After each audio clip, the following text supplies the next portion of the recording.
अभी अनंत सामाजिक उसमें देखा जाए तो विवाह में कि पुरुषों को ज़्यादा स्वतंत्रता है।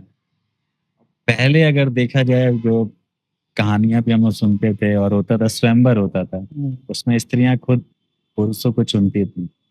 अब वो चीज़ें खत्म हो गई हैं।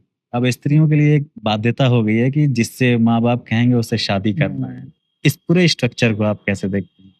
ये विकसित होते हुए समाज के सब स्ट्रक्चर रहे हैं। किंचित रूप से वो समय जो था, स्त्रियों के लिए ज़्यादा स्वतंत्रता का तो था ही और बड़ा अच्छा था। फिर पुरुषों में भय आ गया होगा इस बात का, अगर स्त्रियाँ ऐसे चुनने लगीं, तो कई लोग नहीं चुने जाएँगे। तो उन्होंने फिर दबाव डाला होगा कि भई ये स्वतंत्र चुनाव को बंद किया जाए।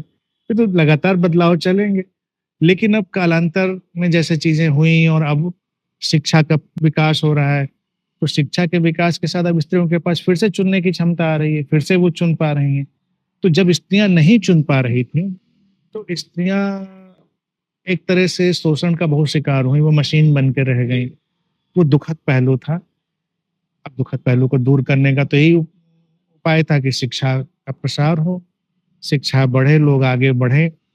तो अब जैसे-जैसे एजुकेशन का दायरा बढ़ रहा है, तो फिर से स्वयंवर की व्यवस्था स्वयंवर का मतलब स्वयं चुन लेना, हुँ। तो अब फिर से स्वयं चुन लेने की क्षमता आ रही है।